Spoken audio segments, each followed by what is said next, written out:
A lot of the fruit and vegetables we buy are grown here on Canadian farms, hardly any of it picked by Canadian hands. This is the story of the migrant workers who come to Canada and the price they pay to put food on our table. I'm Mark Kelley. This is the Fifth Estate.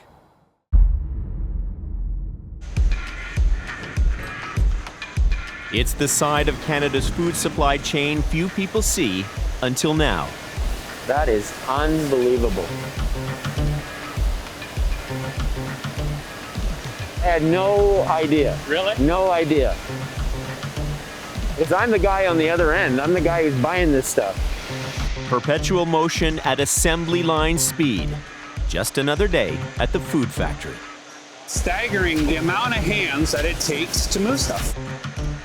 And staggering what we expect from these workers, especially during a pandemic.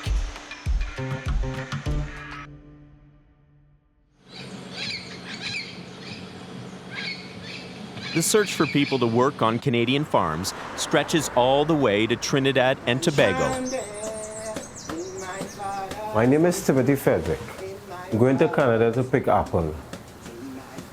Oh, this is probably my 6th time. I'm going to miss my mom or my niece and nephew, my sister and friends are here. It will actually be hard. The pandemic is real. And knowing that the country is bigger than us is a more bigger risk. But like so many other farm workers, Frederick calculates the risk is worth the reward of supporting his family. I am a little concerned of the COVID, a little frightened, but I'll make the extra effort to be safe. Sometimes you just have to take risks to accomplish certain things in life.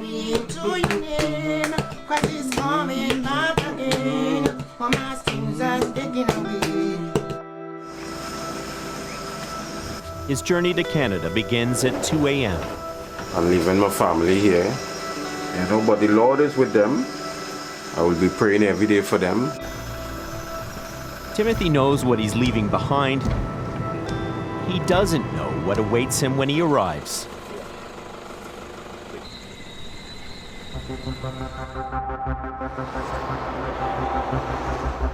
For your safety, while inside the terminal, suitable face coverings must be worn at all times. It's peak pandemic, and our borders are sealed to most. We have 136 farm workers arriving today. This is the 3rd flight we have coming up since July. But these workers have been given special permission to enter the country.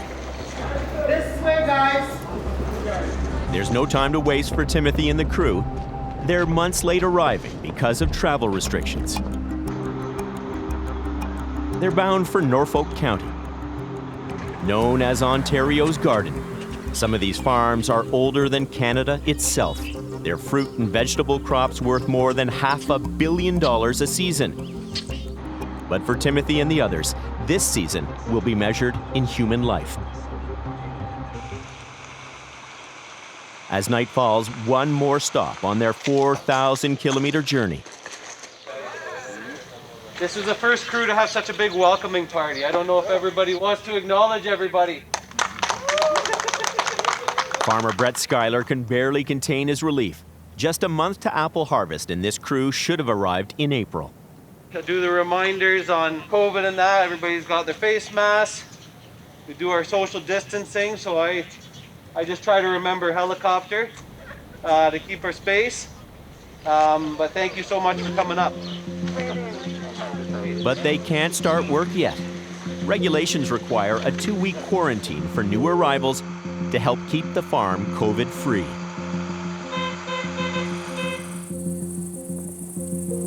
I guess you don't even want to imagine what happens if that doesn't work. No, worst case scenario, you end up shutting down for a couple weeks, and but even worse than that is people getting sick. You don't want to feel that you contributed to that, right? We're doing everything we can. But I mean, hey, this is an important thing we're doing out here. Having affordable apples will be an important thing this fall and next year, so. People want food on their table. Yeah. But at what price for these workers? How do you like this orchard to work in? Good man. This is a new orchard to us this year. Oh, yeah? Yeah. Brett usually has 250 workers at this point of the season, but thanks to the pandemic, he has half that. They're the biggest expansion of my life just before COVID. So But we're getting through all right, eh? I feel a lot of weight on your shoulders. You're trying to take care of your workers. Yeah. You're trying to make an honest living here, but it doesn't look like it's easy. No, and I think it's important to remember that it's not easy, and that's okay. A lot of life's not easy, so it's figuring it out. But there certainly is a lot of pressure and stress on the farmer this year. And it's not just the farmer. You can feel the stress in these stores and on these streets. The town of Simcoe's economy is kept alive by workers spending hard-earned money here. But in this pandemic season, it's dead quiet. Migrant workers told by some locals in no uncertain terms to stay away. Justice for our migrant workers! Justice for our migrant workers! Justice for our migrant workers! And that's pushed the story of these migrant workers out into the open. No justice, no peace! No justice, no peace! No justice! Are these foreign farm workers being exploited to help keep cheap food on our table? For those who don't know me, my name is Leanne Arnell, and for over 10 years, I've been selling clothes to migrant workers for themselves. And has the pandemic exposed the uncomfortable underbelly of our food supply chain? There's been deep-rooted systemic problems within the farm working community. Historically, since 1966, when the first plane landed bringing Jamaicans to come and work in our agriculture here in Canada. But during COVID, a lot of these things have really come to light. These activists are urging Canadians to wake up. In this time, I've seen many things with my own eyes. I've heard many things with my own ears, and I felt... There's been racial profiling. There's been confusion around isolation. And at the end of the day, the community has lashed out at the farm workers and treated them as though they are at risk, when in fact they are at risk just like the rest of us. The crews come to Canada under the Seasonal Agricultural Worker Program. Close to 50,000 last season alone from Caribbean countries and Mexico. But this season is unlike any other season before, and the tale of Norfolk County tells the story of our country. I want to ask our mayor, Crystal Chop, to come and say a few words. These workers are an integral part to Ontario's food supply chain. They deserve to be treated with dignity, respect, and compassion always. Being mayor of the Garden of Ontario has inspired Crystal Chop to fight for the rights of the workers. It was downright nasty at times. You know, we were receiving emails that how dare we, allow the migrants to wander around town to go to the grocery store, and they're entitled to the same rights as any other Canadian. Without them, agriculture here wouldn't survive. Why wouldn't the system survive without them? Is it that Canadians aren't prepared to be working out in the fields? It's labor intensive, and it also requires skills. And a lot of these guys have been coming up here year after year, and they know their job well. But were they being kept safe? There was a spike in COVID-19 cases in Windsor, Essex over the... Outbreaks started to spread. 13 of today's 21 confirmed positives are migrant farm workers. 191 workers test positive at this greenhouse near Windsor. Hotspots, including... More than 100 at another. With workers crammed into bunkhouses, the spread of the virus seemed inevitable. Scotland Group has been linked to 217 cases. One of the biggest outbreaks tore through Norfolk County at Scotland Farms. As cases began to climb, then we had to start to look at all of the challenges that we faced. Like many rural areas, the hospital capacity that we have 5 ICU beds, we had 8 ventilators. So that was one of the first real constraints that we saw. That outbreak helped push Ontario's farm infection numbers above 1,300, exposing a grim reality. Migrant farm workers in Ontario were now 10 times more likely to get COVID than everyone else in the province. The men and women who took a risk coming to Canada were now paying the heaviest price with their lives. 3 men died on 3 different farms.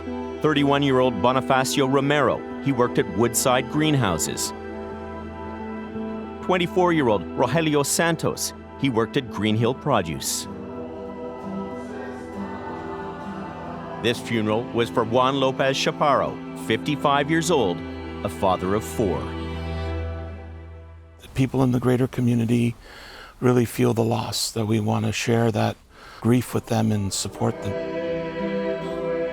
For 10 seasons, he'd left his family behind, most recently working at Scott Lynn Farms to help keep Canadians fed. Just trying to be there in a compassionate way, and I didn't have anything else to offer them except that.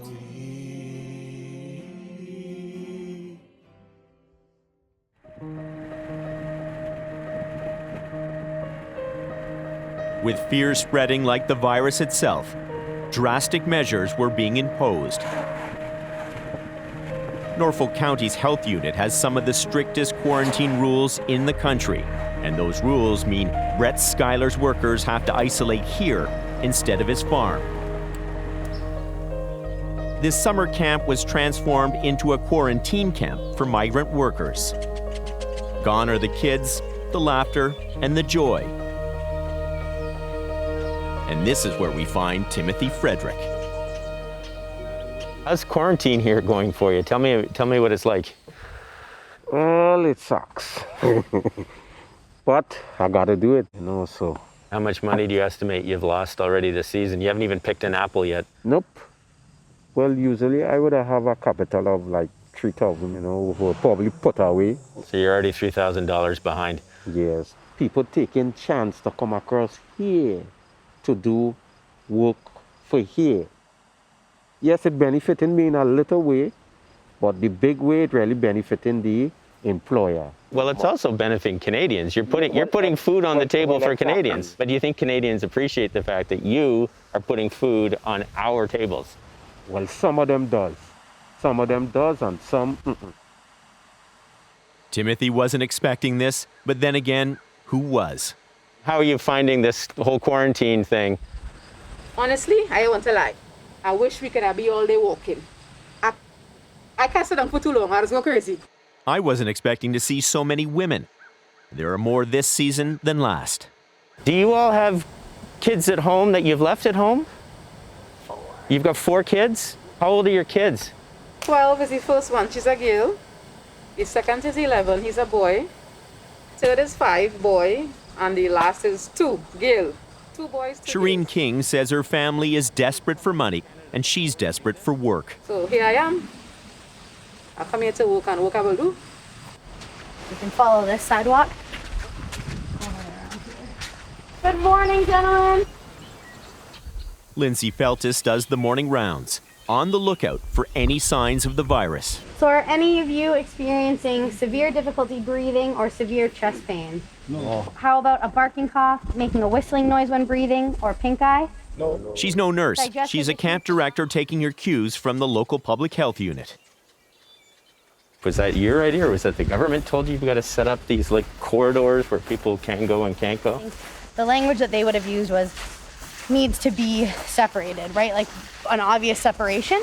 We were like, okay, what's the best way to do that? So you figured that out on your own based on tape. Yeah, it looks like a crime scene.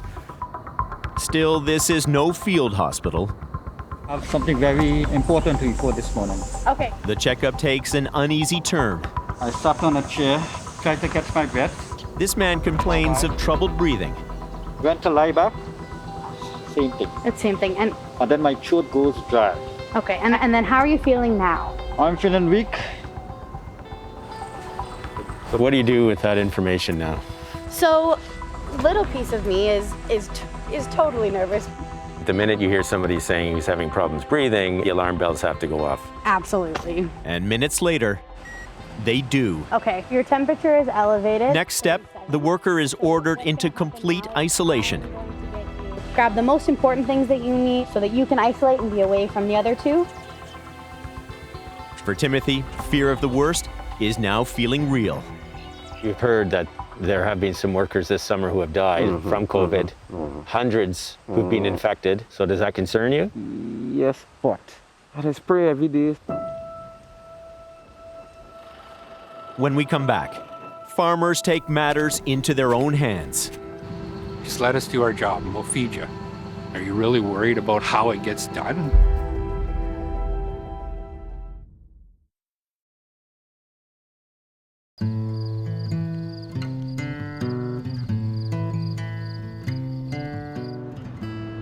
In Norfolk County, tensions are high with the annual arrival of the migrant workers.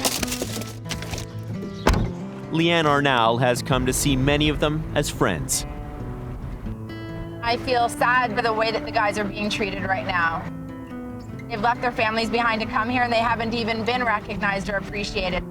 She's not a farmer, she's an activist and wants to remind people here the workers are essential. I'm just gonna stop over here and put up a couple of signs. Hola, guys! It's the pandemic paradox. She says Canadians rely on the workers for food and then vilify them for being here. A few of us have come together to make a stand to recognize the farm workers and say thank you for all you do. Dear friends, I greet you with gratitude for your... Leanne stops to read a letter written by a farm worker. We migrants ask that you will not give up on us. Oh.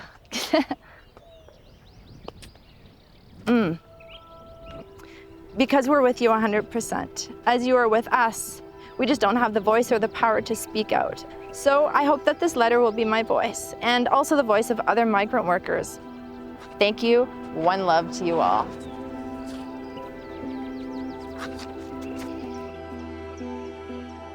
Has COVID exposed a double standard in the way farm workers and Canadians are treated? Or are the rules of the seasonal worker program simply out of date?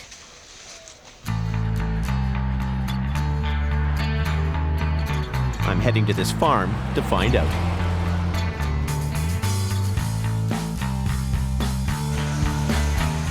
Provocative Farms is one of the biggest vegetable growers in Norfolk County. The family has been feeding Canadians for 4 generations. They employ a hidden army of workers, 550 of them, most from Mexico. Danny Provocative keeps the tomatoes running on time, 16,000 kilograms an hour, using computer programs to separate them by size and color, picked, packed, then sent out the door. Holy cow! And this operation will be running from when to when in the day? Usually we start at 7:30, and depending on orders, sometimes we'll finish at 11 o'clock at night. But machines don't pack or pick the produce. These folks do. They don't work what many of us take for granted, a 40-hour week. They're paid a flat rate of $14.25 an hour, nothing more. No overtime, no pandemic bonus. Across Canada, labor protections for agricultural workers are far weaker than almost any other industry. Really, the pandemic has made more obvious things that we've already known for years and years. It's shone a spotlight on the vulnerabilities of the system. Even at a certain point of the pandemic, the grocery store cashiers were making a bonus on their pay because they were deemed essential workers. Meanwhile, the people out picking the food and packing the food, they're not even getting paid overtime when they work overtime hours. Why are they not that essential when we look at their role as being critical to our food supply? Well, I think there's a couple of things there. One is related to this way in which we devalue food and farm work. And then the second thing is we don't have enough people who want to farm anyway. So how are we going to, A, rebuild the farm population, and then also rebuild the farm worker population? That's a tall order. It is a tall order, and it's only now, finally, I would say, are officials getting panicked about it. So as fast as you can pick it and pack it, you can sell it. I could have 2 lines of these right now, and if I had the people, I could pack it and it could be sold. But you can't do it without these seasonal workers. Absolutely not. We've tried locals, but they end up leaving because it's just not what they want. It's just too much work. You would be buying all your produce from afar if we didn't have the temporary farm workers. The Canadian workforce dried up decades ago as more people moved to cities. Provincial police have been called to head off possible violence among a group of transient workers in a field. Those that stayed demanded better wages and better working conditions and pushed to unionize. There are no beds, no blankets, no heat, no hot meals. So farmers banded with the federal government to bring in migrant workers. These guys were flown in from Jamaica, the year 1967. And ever since, a cost-effective way of keeping Canada's food supply running. The rules are basically stacked against the farm workers. Who sets the rules? Well, the rules are set by the program itself, and the program is developed by largely the federal government in consultation with farm organizations and some of the countries that send a lot of farm workers to Canada, particularly the Caribbean and Mexico. But are those rules then set up to benefit the farmer or the worker? The farmer. Back at the Prosix farm, 600,000 cherry tomatoes a day are pulsing along the lines and into trays. The goal is to have them on store shelves the next day.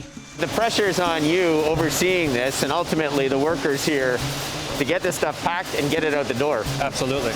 Or else it's lost. Absolutely, yeah. With so much pressure to produce during a pandemic, the Prosix made a drastic decision. Their 550 workers have been told to stay on the farm 24/7 to help keep the workplace COVID-free. We just asked them, if you go somewhere, what's that do for your fellow workers as well as your job? Mm-hmm. You can lose your job because of a pandemic, because you come home with COVID-19. Bailey Prosix came up with an approach to ease the sting of the lockdown. So explain to me what I'm looking at here. This has been put up to facilitate these guys getting their groceries, right? So they don't have to go to town to get their groceries? No. The groceries come to them? The workers order online and then pay for it here. But this is specifically because of the pandemic? 100%. You wouldn't do this otherwise? No. It's keeping our guys safe, minimizing the risk. Everybody has to accept there's a little spot that we all have to give.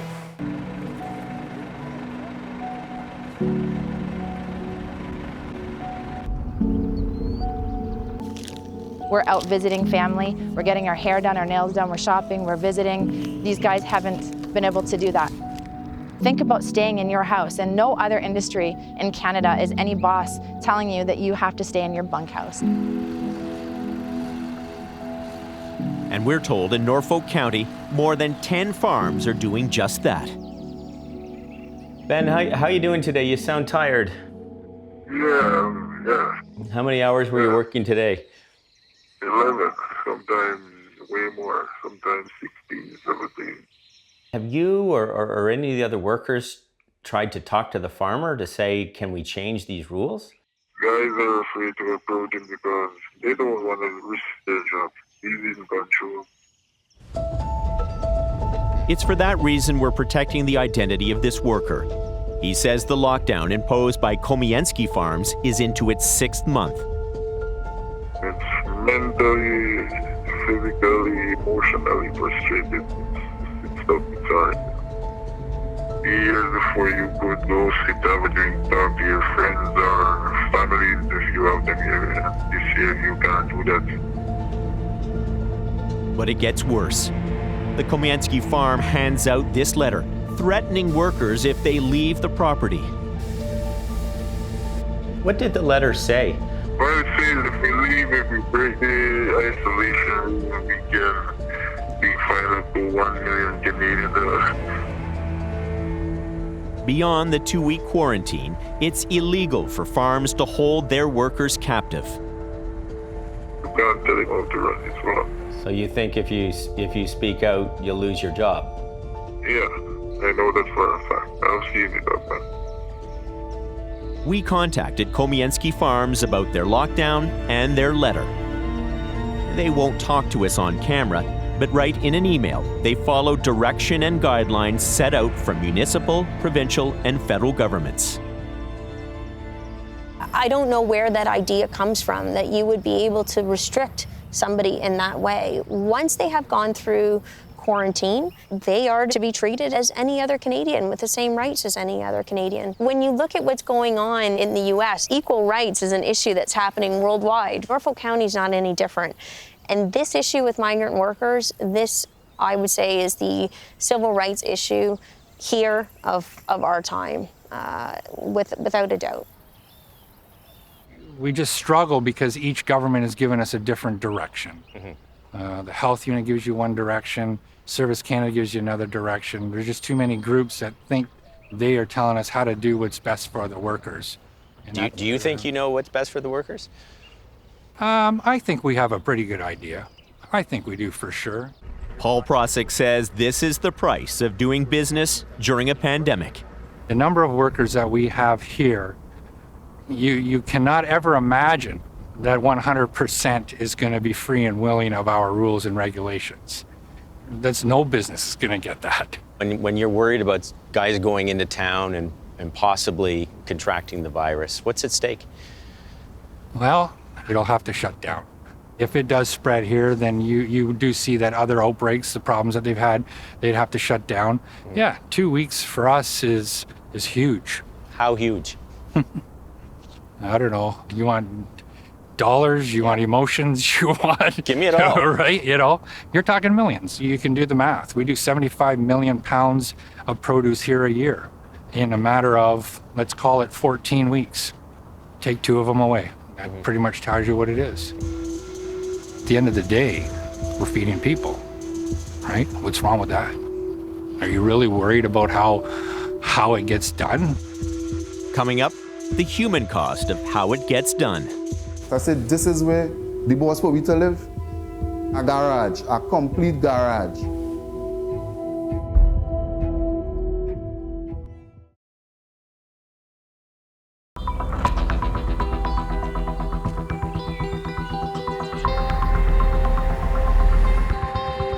The sweeping vistas of Ontario's Norfolk County cloak a reality. Thousands of migrant workers toil these fields to keep us fed. But what's also hidden from afar are the conditions the workers live in. What would be a garage anywhere else was a home for farm workers. This is where we live in a fucking garage. Living conditions many of us would find unacceptable. I don't like this condition I live in. But deemed acceptable under the seasonal worker program.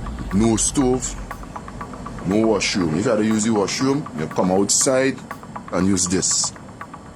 Last year, when Clinton John discovered he'd be spending a season living in this garage, he didn't just get mad. I come up here last night, right, to come and live in a condition like that. He made this video. It later posted on social media. Leaving the good house to come up in Canada and live like this. When I walk in that garage, I said, this is where the boss for we to live. They say, yeah, boy, no heat, right? I went up there in May. No heat.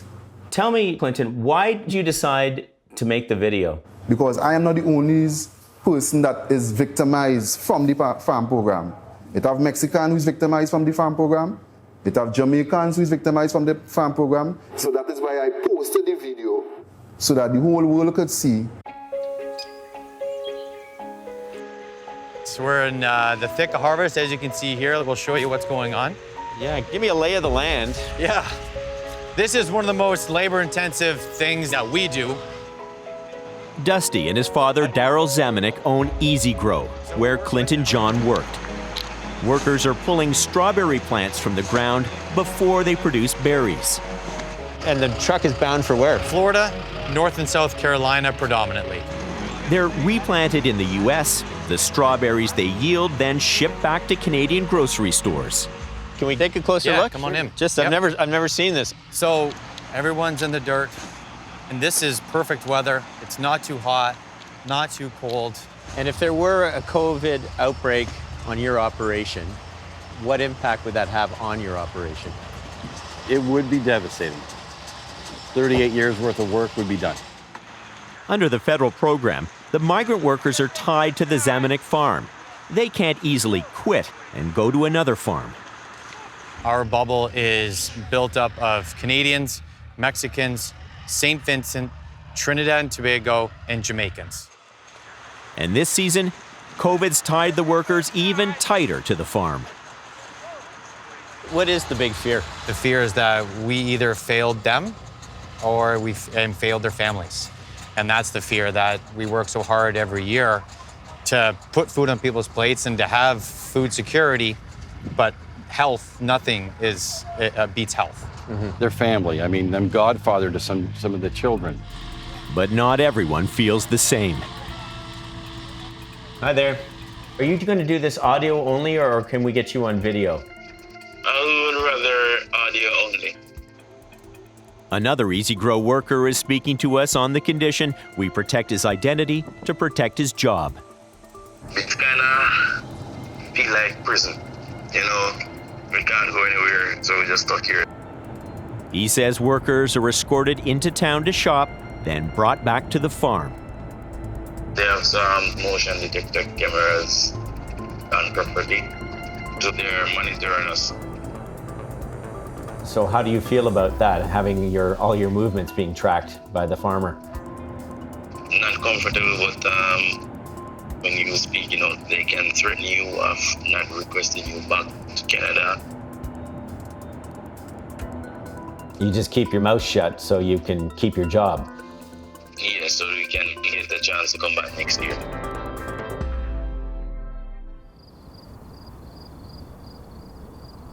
So we constructed this almost like a mini subdivision out of retired school portables. This year, the Zamenhof spent more than $500,000 on these bunkhouses. The worker we spoke to lives here, and there's that camera he told us about. There are motion-activated security cameras that he's convinced have been set up for you to monitor their movements. A, the security cameras are to stop theft of our items. B, they're there to protect the men from getting broke into when they're at work. When the guys came here, I said, there's the cameras, and there's the camera, just so you know, you're aware.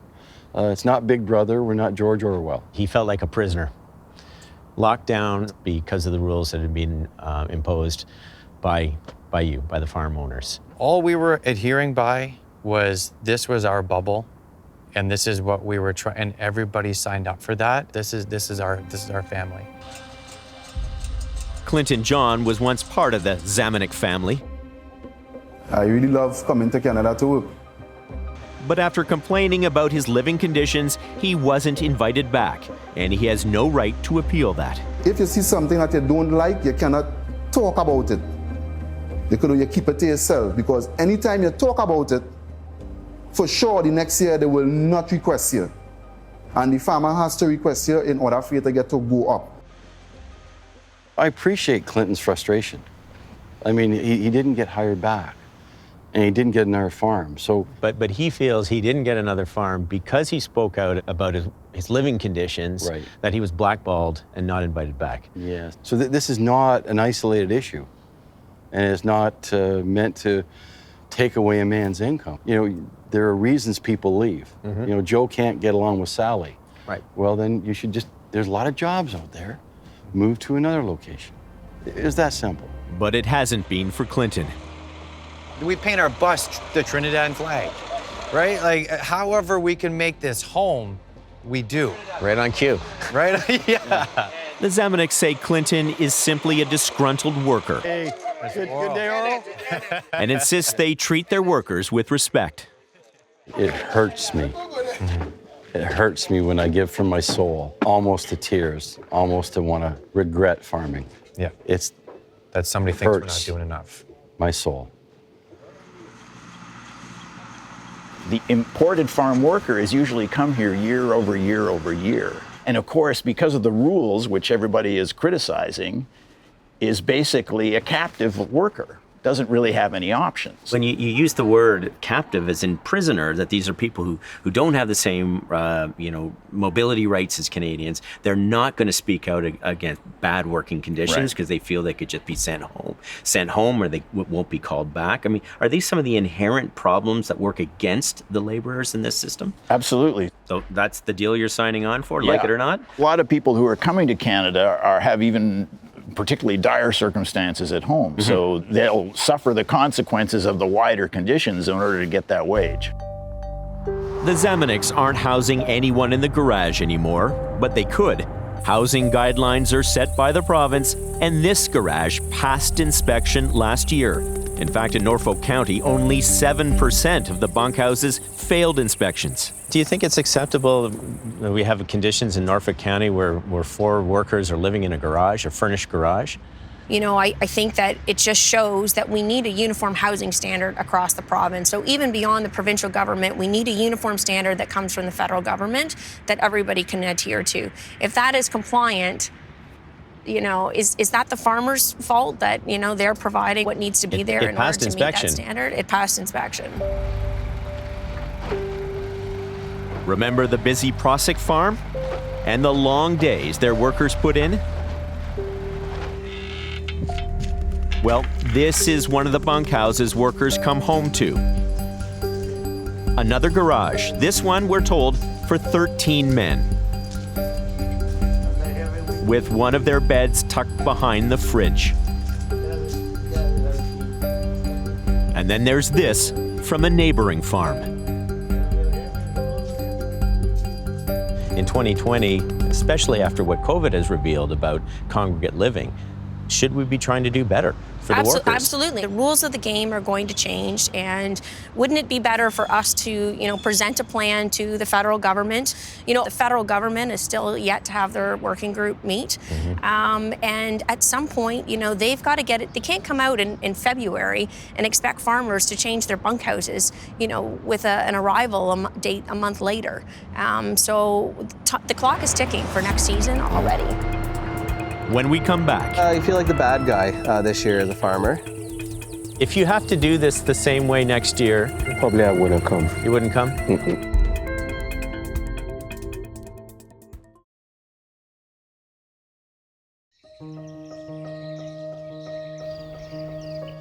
Good morning. You made it. 2 weeks of quarantine are finally over for Timothy Frederick. And how's it feel to finally arrive? Good. I think for today, that's paperwork, groceries, banking, and I bet this is the most excited anyone's ever been to get back to work. But 3 workers are left behind. We saw the one guy who had a fever. Yep. So Harry had those symptoms, and the guidance from the health unit is to quarantine another 14 days. I just told them right off the bat that you're going to get paid, so you're not worrying about that financial stress, but still, this is what it's going to be. That money will come from Brett Schuyler's pocket and his profits, if he has any this season. To be clear, did Harry test positive for COVID? No, there's been no testing. But why not test him to try to ascertain some degree of certainty? I agree. Yeah, I totally agree. Public health workers don't regularly do COVID tests on farms. It's left to the farmers to manage the risk of an outbreak. I have a lot of anxiety around us getting COVID on the farm because we're not immune to it. I haven't figured out how to pick apples from the office.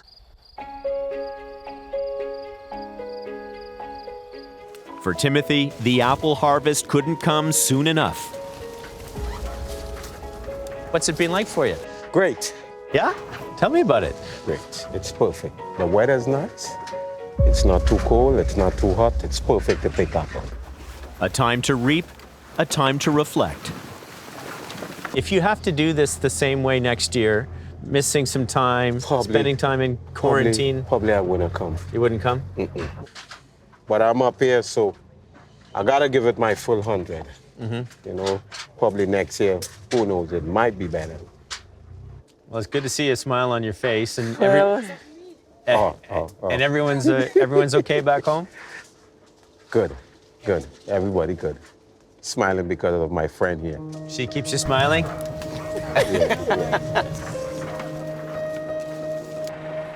Brett Schuyler's breathing a little easier, hoping his hardest harvest will soon be over.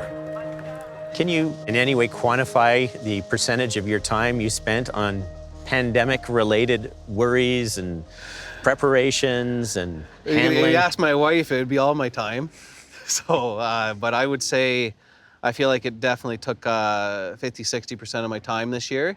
Would you like someone to take the quarantining component off your hands? Absolutely. That'd be wonderful, and there's things that I would have liked to done better, but I want to make sure those things happen for next year. Should this really be on the farmer's shoulders to be the public health officer of your own workforce? There's a lot of responsibility put on farm operators that, we didn't go to school for that. And I think a better use of a farmer is focusing on how to grow crops. So what does the federal government plan to do with the program Brett and so many other farmers rely on? We are working to make sure that workers' rights are protected. We are working with employers. We are working with farmers. With 3 deaths and nearly 2,000 infected workers across Canada, this season has been called a national disgrace. When the minister signed them coming into this country and the conditions of COVID-19, she signed their death warrant. Employment Minister Carla Qualtrough admits the program is broken. We're working to correct these incredible, deplorable situations. But when the Fifth Estate asked her how the government plans to fix it, she declined to speak to us on camera. Do you fear that the increased scrutiny that there has been on the Seasonal Agricultural Workers Program can put that program in danger? I am concerned about putting the program in danger. I always feel there's things we can do better, and we've got to work to do things better. We want to be the gold standard, but there's something to consider there, that when we're not supporting Canadian agriculture, we're supporting it somewhere else. As the apple harvest is wrapping up, we track down Shireen King. When we first met you, you were in quarantine. It's good to see you have a smile on your face. She's the mother of 4 who's come to Canada for the first time to support her family. Does it make sense to you that you have to come this far just to earn some money? If you do check it out, Trinidad, it's better I come, because it's hard. It's hard. It's hard to get to work in Trinidad? Yeah. What we didn't know about Shireen is the story behind her smile.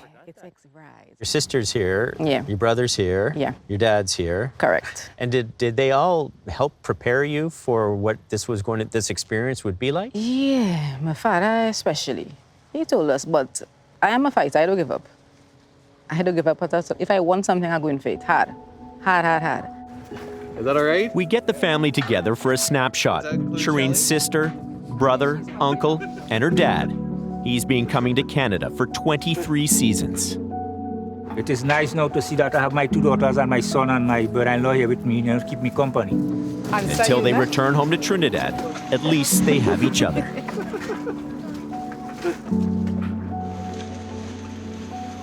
One last note to this story. Just as the harvest was wrapping up on Brett Schuyler's farm, an outbreak.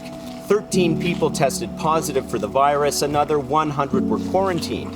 But to make matters worse, even after they clear quarantine, many are essentially stranded here. The Trinidad government has closed its borders to returning workers. The Canadian government says there's little it can do.